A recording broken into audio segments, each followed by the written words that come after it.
নমস্কার, medical astrology and বাস্তুশাস্ত্র চ্যানেলের পক্ষ থেকে আপনাদের সকলকে জানাই সাদর আমন্ত্রণ। আশা করি আপনারা সকলে ভালো আছেন, সুস্থ আছেন এবং কুশলে আছেন। আজকে আলোচনা করব সেপ্টেম্বর 2024 বৃশ্চিক রাশির জাতক জাতিকাদের কেমন যাবে। তবে আলোচনা করার আগে আপনাদের ছোট্ট একটি কথা বলে রাখি, যারা এখনও আমার চ্যানেলটি সাবস্ক্রাইব করেননি তারা অবশ্যই আমার চ্যানেলটি সাবস্ক্রাইব করুন। এবার আসি মূল আলোচনায়। বৃশ্চিক রাশির জাতক জাতিকাদের জন্য এই সেপ্টেম্বর 2024 মাসটি অনেক ক্ষেত্রে অনুকূল এবং উপকারী হবার সম্ভাবনা রয়েছে। তাই আপনার দক্ষতাকে কাজে লাগিয়ে এই মাসে প্রতিটি দিন সঠিক ব্যবহার করার চেষ্টা করা উচিত।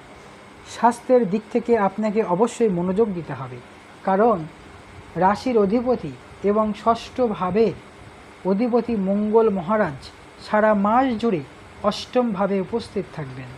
তাই গাড়ি চালানোর সময় সাবধানতা অবলম্বন করতে হবে এবং স্বাস্থ্যের সমস্যা, বিশেষ করে রক্ত সংক্রান্ত সমস্যা সম্পর্কে সতর্ক থাকুন।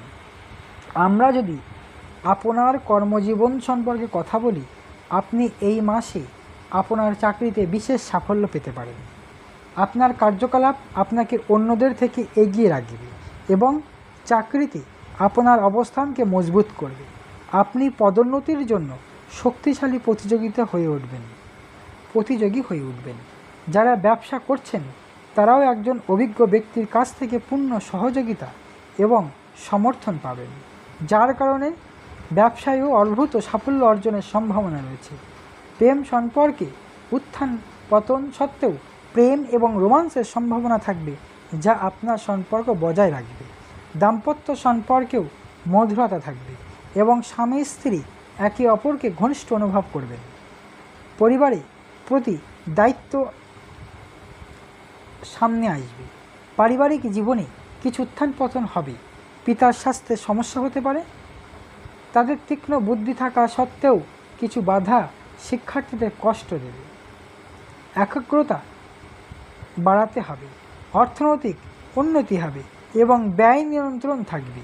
মাসের শেষার্ধে সামান্য খরচ বাড়তে পারে, তবে আপনার ভালো আয়ের কারণে আপনি খুশি থাকবেন। বিদেশ ভ্রমণের সম্ভাবনা রয়েছে। এই মাসে স্বাস্থ্যের দিক থেকে সতর্ক হওয়ার মাস হবে।